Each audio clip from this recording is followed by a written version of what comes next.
നമസ്കാരം. ട്രംപ് നെതന്യാഹുവിനെയും കൂട്ടി സ്വയം ഒരു യുദ്ധത്തിന് ഇറങ്ങിത്തിരിച്ചു. അന്താരാഷ്ട്ര നീതി ലംഘിച്ചുകൊണ്ടുള്ള യുദ്ധം.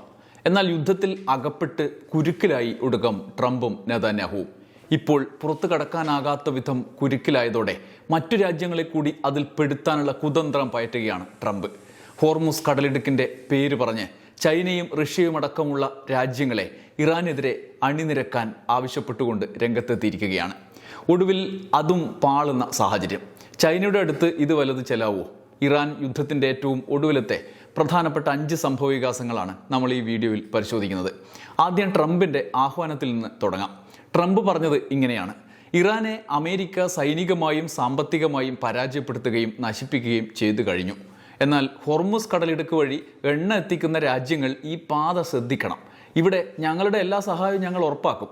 എല്ലാം സുഗമമായി നടക്കുന്നുണ്ട് എന്ന് ഉറപ്പിക്കാൻ US മറ്റ് രാജ്യങ്ങളെ ഏകോപിപ്പിക്കുകയും ചെയ്യും. മുൻകൂട്ടി പ്രവർത്തനങ്ങളിലൂടെ സുരക്ഷയും സമാധാനവും ഉറപ്പാക്കും എന്നും ട്രംപ് പറഞ്ഞു. വേണ്ടി വന്നാൽ അതിനുവേണ്ടി വ്യോമമാർഗമുള്ള സഹായങ്ങളും ചെയ്യും. അതിനനുസരിച്ച് എല്ലാ രാജ്യങ്ങളും അതിൻ്റെ സംവിധാനങ്ങൾ ഇവിടെ എത്തിക്കണം എന്നാണ് ട്രംപ് പറഞ്ഞത്. അതായത് യുദ്ധത്തിൽ നിന്ന് പിന്തിരിയാനാകാത്ത വിധം അകപ്പെട്ട ട്രംപ് മറ്റ് രാജ്യങ്ങൾക്ക് വേണ്ടിയാണ് ഞങ്ങൾ ഇതെല്ലാം ചെയ്യുന്നത് എന്ന് പറഞ്ഞ് അവരെ കൂടി വലിച്ചിഴക്കാനാണ് നോക്കുന്നത്. യുദ്ധത്തിൻ്റെ ഭാഗമായി ഇറാനെ ആക്രമിക്കുകയും നിരന്തര ആക്രമണത്തിൻ്റെ പിന്നാലെ ഇറാൻ ഹോർമുസ് കടലിടുക്കിൽ അമേരിക്കൻ US കപ്പലുകളെയും അവരെ സഹായിക്കുന്ന രാജ്യങ്ങളുടെ കപ്പലുകളെയും തിരിച്ച് തടയും എന്ന് പ്രഖ്യാപിക്കുകയും ചെയ്തു. മാത്രമല്ല, ലോകരാജ്യങ്ങൾക്കിടയിൽ US-ഉമായി സഹകരണത്തിലുള്ള US-നെ ആശ്രയിച്ച് ഇന്ധന ഇറക്കുമതി ചെയ്യുന്ന രാജ്യങ്ങളെല്ലാം പ്രതിസന്ധിയിലായി. ട്രംപിൻ്റെ യുദ്ധക്കൊതി കൊണ്ട് ഇറാൻ തിരിച്ചടിക്കാൻ തുടങ്ങിയതോടെയാണ് പ്രതിസന്ധി രൂപപ്പെട്ടത്. US-ഉം ഇസ്രായേലും സമാന്തരമായി ഇറാനിൽ നിരന്തര ആക്രമണം അപ്പുറത്തുകൂടി നടത്തുകയും ചെയ്യുന്നു. ഇറാന്റെ തിരിച്ചടിയും ഹോർമുസിലെ നടപടിയും പ്രതിസന്ധിയിൽ കൊണ്ടെത്തിച്ചതോടെയാണ് ട്രംപിൻ്റെ പുതിയ കുതന്ത്രം.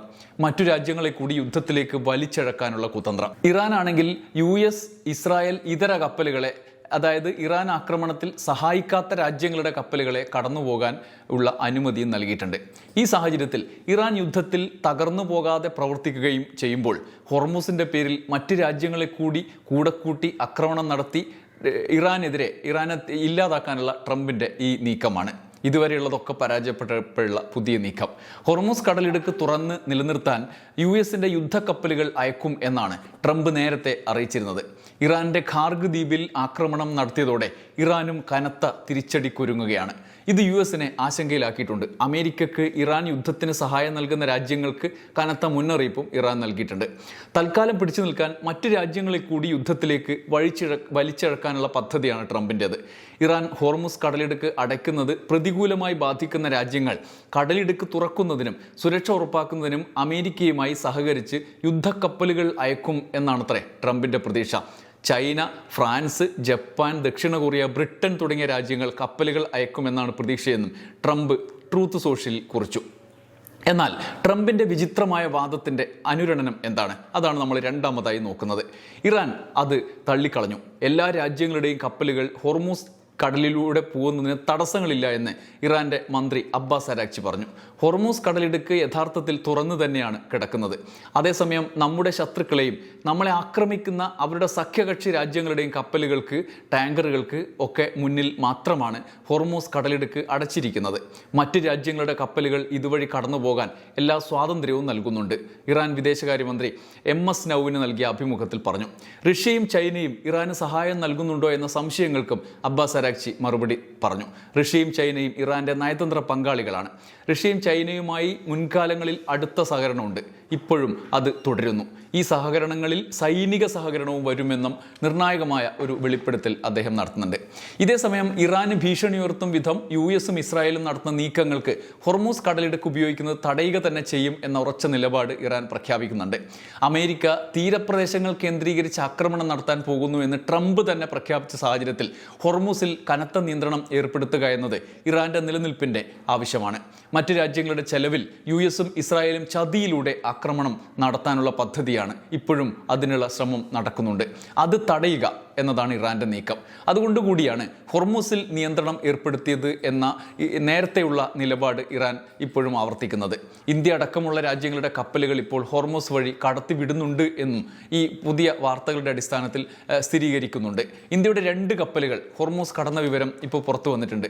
ശിവാലിക്, നന്ദാദേവി എന്നീ കപ്പലുകൾ ഇന്ത്യയിലേക്കുള്ള പാതയിലാണ്. 2 ദിവസത്തിനകം ഇന്ത്യൻ തുറമുഖത്ത് എത്തുമെന്നും മാധ്യമങ്ങൾ റിപ്പോർട്ട് ചെയ്യുന്നുണ്ട്. ചുരുക്കത്തിൽ ഇറാന് ഭീഷണിയാകാത്ത രാജ്യങ്ങളുടെ കപ്പലുകൾ കടത്തിവിടുന്നുണ്ട് എന്നർത്ഥം. കാലതാമസം ഇറാന്റെ സുരക്ഷ കണക്കിലെടുത്താണ് ഉണ്ടാകുന്നത് എന്നതും വസ്തുതയാണ്. ഈ സാഹചര്യത്തിലാണ് യുദ്ധത്തിന്റെ ലക്ഷ്യം നേടാനാകാതെ ട്രംപും നെതന്യാഹുവും ലോകത്തിന് മുന്നിൽ പരിഹാസ്യരായി നിൽക്കുന്നത്. അതിനെ മറികടക്കാനാണ് പുതിയ തന്ത്രം. ഹോർമൂസിൽ തടസ്സങ്ങൾ നേരിടുന്ന രാജ്യങ്ങൾ നാവികസേനാ കപ്പലുകളെ അയക്കണമെന്നും അവിടെ അന്താരാഷ്ട്ര തലത്തിൽ തന്നെ വലിയ ആയുധശേഷി എത്തിച്ച് യുദ്ധം ലോകത്തിന്റെ യുദ്ധമാക്കി മാറ്റി ഇറാനെ തകർക്കാം എന്നുമാണ് ട്രംപിന്റെ മോഹം. ഇതാണ് പ്രധാനപ്പെട്ട ഒരു കാര്യം. ഇനി മൂന്നാമത്തേത്, ചൈനയും റഷ്യയും, ചൈന അടക്കമുള്ള രാജ്യങ്ങൾ എങ്ങനെയാണ് പ്രതികരിക്കുന്നത് എന്നതാണ്. ചൈനയും റഷ്യയും ഒരു ഘട്ടത്തിലും ഇക്കാര്യത്തിൽ ഇറാനൊപ്പമല്ല. തങ്ങളെ കൂടി യുദ്ധത്തിലേക്ക് വലിച്ചിഴക്കാനുള്ള നീക്കമാണ് എന്ന് അവർക്ക് നല്ല ബോധ്യവും ഉണ്ടാകും. ഇരു രാജ്യങ്ങളും നേരത്തെ തന്നെ ഇറാനുള്ള പിന്തുണ പ്രഖ്യാപിച്ചതാണ്. മാത്രമല്ല പരമാധികാര രാഷ്ട്രത്തിന് മേൽ നടത്തിയ കടന്നുകയറ്റവും അവരുടെ പരമോന്നത നേതാവിനെ വധിച്ച നടപടിയും ശക്തമായ ഭാഷയിൽ ചൈന അപലപിച്ചതുമാണ്. ഹോർമൂസിന്റെ പേര് പറഞ്ഞ് യുദ്ധത്തിൽ അണിനിരത്താനുള്ള കുതന്ത്രത്തിൽ അതുകൊണ്ട് തന്നെ ചൈന വീഴില്ല എന്നുറപ്പാണ്. റഷ്യ സായുധ സഹായം ഇവർക്ക് നൽകുന്നുണ്ട്, ആയുധങ്ങൾ നൽകി സഹായിക്കുന്നുണ്ട് എന്ന് ട്രംപ് തന്നെ കഴിഞ്ഞ ദിവസം സംശയം ഉന്നയിച്ചതും ആണ്. യുഎസിന്റെ സഖ്യകക്ഷികളല്ലാത്ത മറ്റു രാജ്യങ്ങളും ട്രംപിന്റെ നീക്കത്തോട് സഹകരിക്കാനുള്ള സാധ്യത കുറവാണ്. ഫ്രാൻസ് നേരത്തെ തന്നെ ട്രംപിന്റെ യുദ്ധഭ്രാന്തിന് എതിരായ നിലപാട് പ്രഖ്യാപിച്ചു. ബ്രിട്ടൻ നേരത്തെ തന്നെ ബ്രിട്ടനിലുള്ള അമേരിക്കയുടെ സൈനിക താവളങ്ങൾ ഇങ്ങനെയുള്ള യുദ്ധത്തിന് ഉപയോഗിക്കരുത് എന്ന് പറഞ്ഞ് US സൈന്യത്തെ മടക്കിയതാണ്. ജർമ്മനിയും തുടക്കത്തിൽ അനുകൂല നിലപാട് ആയിരുന്നില്ല. ഏറ്റവും ഒടുവിൽ സ്വിറ്റ്സർലൻഡും കടുത്ത നിലപാട് രംഗത്തെത്തി. അതാണ് ഏറ്റവും പുതിയ സംഭവവികാസം. ഇറാനെതിരായ ആക്രമണത്തിനായി US സൈനിക വിമാനങ്ങൾക്ക് തങ്ങളുടെ വ്യോമപാത ഉപയോഗിക്കുന്നതിന് സ്വിറ്റ്സർലൻഡ് വിലക്കേർപ്പെടുത്തി. ഇതേ തുടർന്ന് 2 US സൈനിക വിമാനങ്ങൾക്ക് സ്വിറ്റ്സർലൻഡ് അനുമതി നിഷേധിച്ചതായി സ്വിസ് ഫെഡറൽ ഗവൺമെന്റ് അറിയിച്ചു.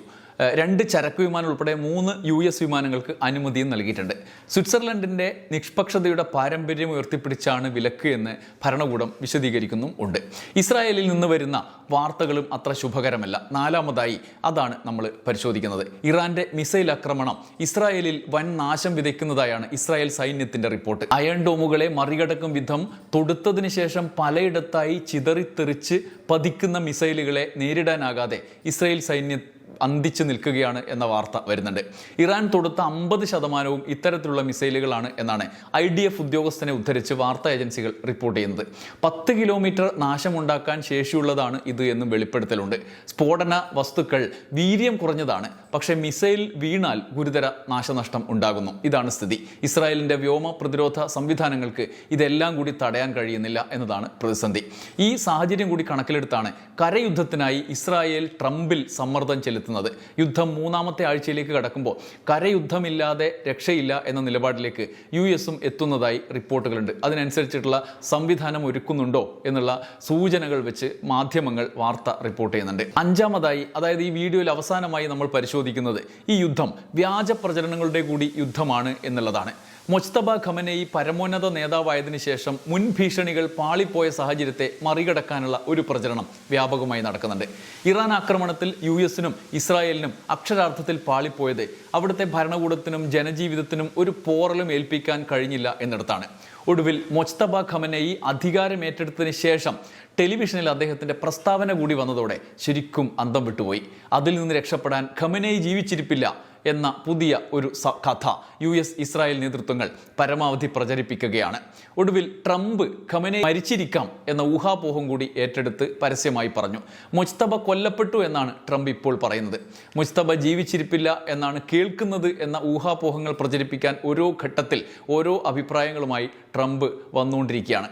ഏറ്റവും അവസാനം NBC ന്യൂസിന് അനുവദിച്ച അഭിമുഖത്തിലാണ് മുജ്തബ ജീവിച്ചിരിക്കാൻ സാധ്യതയില്ല എന്ന് പ്രതികരിച്ചത്.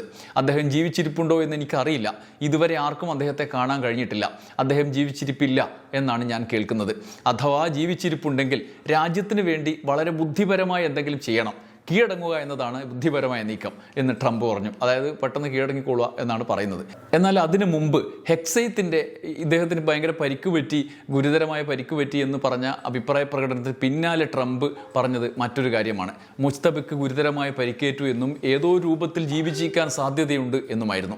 ഒടുവിൽ ഫോക്സ് ന്യൂസ് റേഡിയോ പരിപാടിയിൽ സംസാരിക്കവേ ട്രംപ് പറഞ്ഞത് പിന്നെയും വേറൊരു അഭിപ്രായമാണ്. ആക്രമണത്തിൽ രക്ഷപ്പെട്ടെങ്കിലും ഗുരുതരമായി പരിക്കേറ്റിട്ടുണ്ടാകാം എന്നാണ് പറഞ്ഞത്. ഇപ്പോൾ ഒടുവിൽ മരിച്ചു എന്നാണ് കേൾക്കുന്നത് എന്ന നിലയിലേക്ക് നിലപാട് എത്തിച്ചു. ചുരുക്കത്തിൽ മുജ്തബയുടെ സ്ഥാനാരോഹണവും അതിന് പിന്നാലെ അദ്ദേഹത്തിൻ്റെതായി വന്ന പ്രസ്താവനയും ട്രംപിനെ വല്ലാതെ പ്രകോപിപ്പിച്ചു എന്ന് വേണം കരുതാൻ. അതിനുശേഷം നെതന്യാഹു രംഗത്ത് വന്നതേയില്ല എന്നത് മറ്റൊരു ഭാഗത്ത് നടക്കുന്ന സംഭവമാണ്. അതിൻ്റെ തുടർച്ചയായി നെതന്യാഹു മരിച്ചു എന്നുവരെ വിശദാംശങ്ങൾ, ചില ചിത്രങ്ങളൊക്കെ വെച്ചിട്ടുള്ള പ്രചരണങ്ങൾ ഒക്കെ വരുന്നുണ്ട്. ഇതിനെതിരെ ഇസ്രായേൽ രംഗത്തെത്തി. ഇറാനിലെ ആക്രമണത്തെക്കുറിച്ച് നെതന്യാഹു സംസാരിക്കുന്ന വീഡിയോ തെളിവാക്കിയായിരുന്നു നെതന്യാഹു മരിച്ചു എന്നുള്ള പ്രചരണം നടന്നത്. വീഡിയോയിൽ നെതന്യാഹുവിന് 6 വിരലുകളുണ്ട് എന്നും പറഞ്ഞ് AI വീഡിയോ ആണ് അത് എന്നും പറഞ്ഞുള്ള പ്രചരണമായിരുന്നു. ഇതിനെ തുടർന്നാണ് നെതന്യാഹുവിൻ്റെ ഓഫീസ് പ്രതികരണവുമായി വന്നത്. അതിന് വിശദീകരണവുമായി ഇസ്രായേൽ പറഞ്ഞത് ചില പോയിന്റുകൾ ഇങ്ങനെയാണ്. ബെഞ്ചമിൻ നെതന്യാഹു സുഖമായിരിക്കുന്നു എന്നും അദ്ദേഹം മരിച്ചു എന്ന മറ്റുള്ള വാർത്തകൾ വ്യാജമാണ് എന്നുമാണ് നെതന്യാഹുവിൻ്റെ ഓഫീസ് വിശദീകരിച്ചത്. സമൂഹ മാധ്യമങ്ങളിൽ പ്രചരിക്കുന്ന വാർത്ത വ്യാജമാണെന്ന് ഇസ്രായേൽ മാധ്യമങ്ങളും റിപ്പോർട്ട് ചെയ്യുന്നു. ചുരുക്കത്തിൽ ഈ യുദ്ധം വ്യാജ പ്രചരണങ്ങളുടേത് കൂടിയാണ് എന്ന് തെളിയിക്കുന്നതാണ് ഒരു ഭാഗത്ത് നടക്കുന്ന കാര്യങ്ങൾ.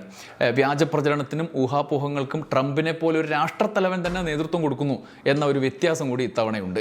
ഊഹാപോഹങ്ങളും വ്യാജ പ്രചരണങ്ങളും വെല്ലുവിളികളും ഭീഷണികളും ഉയർത്തി ലോകത്തെ മുഴുവൻ ഈ യുദ്ധത്തിലേക്ക് അണിനിരത്താനുള്ള കുതന്ത്രങ്ങളാണ് ട്രംപിൻ്റെ നേതൃത്വത്തിൽ നടക്കുന്നത്.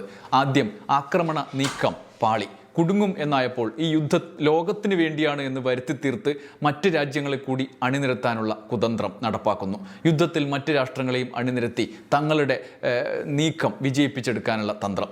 അത് തുടക്കത്തിലെ ഇപ്പോൾ പാളുന്ന ഘട്ടമാണ്. ഇതുവരെ ചെയ്തതിലെ വീഴ്ച തിരിച്ചറിഞ്ഞ് യുദ്ധം അവസാനിപ്പിക്കുക എന്നതാണ് ലോകത്തിന് ഏറ്റവും ആകെ നല്ലത്. എന്നാൽ ട്രംപിൻ്റെ യുദ്ധക്കുതി അതിന് അനുവദിക്കുമോ എന്ന് നമുക്ക് കാത്തിരുന്ന് കാണാം. നന്ദി, നമസ്കാരം.